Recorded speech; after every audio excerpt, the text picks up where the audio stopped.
मस्जिद अल हरम जमीन के ऊपर सबसे पवित्र जगह अपने नाम कहीं रिकॉर्ड किए हुए है और इस वीडियो में इसके बारे में कई फैक्ट्स आपको पता लगने वाले हैं। पहले काबा एक खुली हुई जगह में हुआ करता था, फिर 7वीं शताब्दी में उमर बिन खत्ताब ने इसको पहली बार मस्जिद की शक्ल देना शुरू किया और आज बढ़ते बढ़ते ये मस्जिद 187 एकड़ जगह में फैलकर रोजाना 25 लाख हाजियों की खिदमत कर रही है और इसके बाहर और अंदर की पूरी जगह को मिला लें तो ये 990 एकड़ तक फैली हुई है, जो कि 10 लाख स्क्वायर मीटर बनता है और 40 लाख लोग एक साथ इसमें एक बार में नमाज अदा कर सकते हैं, जो कि एक golden book of world record बनता है। सीजन चाहे हज का ना भी हो तब भी इसमें कम से कम रोजाना 20 लाख लोग नमाज अदा करने आते हैं, जो कि दूसरा रिकॉर्ड है। जब से ये मस्जिद बनी है कभी इसके दरवाजे पर ताले नहीं लगे और ये 24 घंटे खुली रहती है। अब इतने लोगों के बीच आप गंदगी का अंदाजा लगा सकते हैं क्या हाल होता होगा, लेकिन यहाँ ऐसा नहीं है। 2023 हज के दौरान मस्जिद की साफ सफाई के लिए 10,000 वर्कर की हायरिंग की गई ताकि मस्जिद हर वक्त साफ सुथरी रहे। ये 10,000 वर्कर मस्जिद के basement, ground floor, first floor और छत, आंगन, मताफ, सफा मरवा और किंग अब्दुल्ला एक्सपेंशन में हर वक्त सफाई में लगे रहते हैं। मस्जिद को धोने के लिए नॉर्मल वाटर के साथ साथ रोजाना लगभग 800 लीटर गुलाब की खुशबू का इस्तेमाल किया जाता है। मस्जिद के अंदर के हिस्से की सफाई के लिए 40 इलेक्ट्रिक सैनिटरी क्लीनर कार और बाहर के लिए 60 इलेक्ट्रॉनिक सैनिटरी मशीन हर वक्त काम में लगी रहती हैं और सफाई के दौरान इकट्ठा हुए कूड़े के लिए मस्जिद के अंदर 2000 कूड़ेदान थोड़ी थोड़ी दूरी पर लगे हुए हैं। मस्जिद के फर्श को 40,000 कारपेट से कवर किया गया है, जो कि अगर एक लाइन में रखे जाएं तो मक्का से जद्दा तक की सड़क को कवर कर सकते हैं। इन कारपेट्स को मैनेज करने के लिए 43 साल पहले एक पूरा अलग डिपार्टमेंट बनाया गया, जो इनकी quality, luxury cleaning, disinfection, sanitization की देखरेख करता है। पहले ये कारपेट जर्मनी, बेल्जियम और लेबनान से इंपोर्ट किए जाते थे, लेकिन अब मक्का में ही इनकी फैक्ट्री सेटअप की गई और इनकी धुलाई करने के लिए भी पूरा एक अलग सेटअप मक्का में ही बनाया गया है, जहां पर डेली 170 कारपेट की धुलाई की जाती है। मस्जिद के अंदर 210 गेट लगे हुए हैं जिससे नमाजी मस्जिद के अंदर दाखिल होते हैं। इसमें से 38 गेट उन लोगों के लिए रिजर्व हैं जिन्हें किसी का सहारा लेकर अंदर दाखिल होना पड़ता है और 7 दरवाजे लेडीज के लिए रिजर्व हैं। मस्जिद के अंदर 28 एस्केलेटर और 7 ब्रिज भी बने हुए आपको दिख जाएंगे, जबकि मस्जिद के अंदर ही 10,000 व्हील चेयर और 700 इलेक्ट्रिक कार्ट की सर्विस जरूरतमंदों को बिल्कुल फ्री दी जाती है। नमाजियों के अलावा इसमें 1,07,000 हाजी एक साथ तवाफ कर सकते हैं और 1,000 से ज्यादा सिक्योरिटी पर्सनल हर वक्त मस्जिद के अंदर सेफ्टी के लिए मौजूद रहते हैं।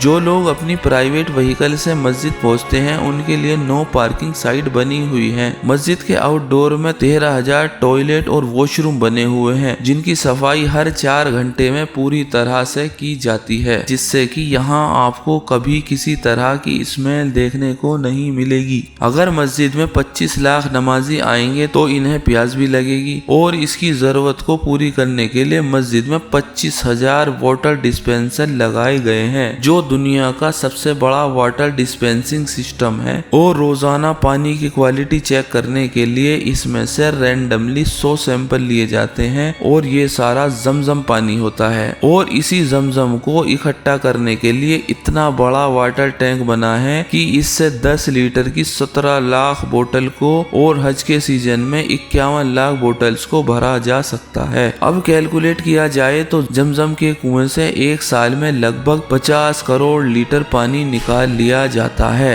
नमाजियों के सामान की हिफाजत के लिए 2000 सेफ्टी बॉक्स बने हुए हैं। मस्जिद के अंदर 100 से ज्यादा एयर कंडीशन यूनिट लगाई हुई हैं, जो मस्जिद को 24 घंटे ठंडा रखती हैं और सबसे ज्यादा ध्यान मस्जिद के फर्श पर काबे के चारों तरफ लगा हुआ पत्थर खींचता है, जो कि 50 डिग्री की धूप में भी ठंडा ही रहता है। मस्जिद को बनाते वक्त ये फैसला किया गया कि काबे के चारों तरफ के मताफ के हिस्से को खुला ही रखा जाएगा और इसी वजह से इस एरिया को ठंडा नहीं रखा जा सकता था। हाजी किसी तरह धूप को तो सहन कर सकते थे, लेकिन गर्म फर्श पर तवाफ करना किसी तरह मुमकिन न था, इसलिए फर्श के लिए थासोस मार्बल को चुना गया। थासोस एक जगह है जो कि ग्रीस कंट्री के एक शहर कलावा के करीब एक ईस्टर्न ग्रीक आइलैंड है। थासोस मार्बल यहीं से इंपोर्ट किया जाता है। इसकी क्वालिटी ये है कि ये सूरज की किरणों को रिफ्लेक्ट करता है, जिससे कि तपती गर्मी में भी ये ठंडा ही रहता है। कुछ लोग समझते हैं कि ये पत्थर इसलिए ठंडे रहते हैं क्योंकि इसके नीचे पानी की पाइपलाइन बिछी हुई है, जो कि ठीक नहीं है। अगर साउंड सिस्टम की बात की जाए तो यहाँ दुनिया का नंबर 1 ऑडियो सिस्टम लगा हुआ है, जिसमें आज तक के इतिहास में कोई गड़बड़ देखने को नहीं मिली। और अगर कहीं कोई एरर हो भी जाए तो उसके लिए पहले ही बैकअप प्लान रेडी रखा जाता है। यहाँ एक नहीं बल्कि 4 ऑडियो सिस्टम लगे हुए हैं।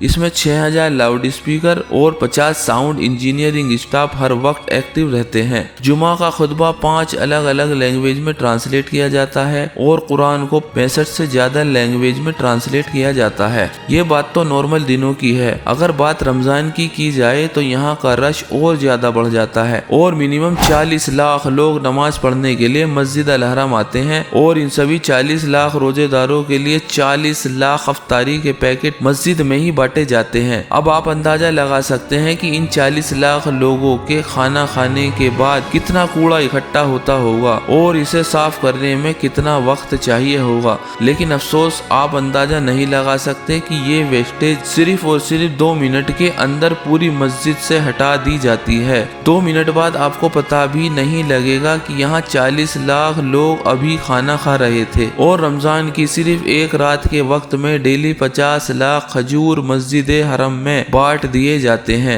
अब रोजाना अफ्तार में पिए जाने वाले पानी की बात की जाए तो जुलाई 2019 की सिर्फ एक 27वें रमजान की रात की बात करें तो 20 लाख नमाजियों ने कुल 70 लाख गिलास सिर्फ एक रात में यूज किए। अब आप अंदाजा लगा सकते हैं कि जब नमाजी 40 लाख होते होंगे तो 24 घंटे के दौरान कितने गिलास यूज होते होंगे। और कमाल की बात यह है कि कभी भी आपको किसी भी पानी पीने की जगह पर गिलास की शॉर्टेज देखने को नहीं मिलेगी। कुल मिलाकर मस्जिद अल हरम में रोजाना का वेस्टेज 300 टन तक पहुंच जाता है। तो ये कुछ फैक्ट्स थे जो सिर्फ मस्जिद अल हरम के लिए ही खास हैं। बाकी दुनिया में कोई जगह ऐसी आपको नहीं मिलेगी जहां इतने लोग रोजाना आते हों और वहां का सिस्टम हमेशा मेंटेन रह सके। उम्मीद है वीडियो आपको पसंद आएगी और ऐसी ही एक वीडियो मस्जिद नबवी के बारे में भी आपको जल्द देखने को मिलने वाली है। तो वीडियो को कीजिए लाइक, शेयर और चैनल को कीजिए सब्सक्राइब। मिलते हैं जल्द ही एक नई वीडियो के साथ।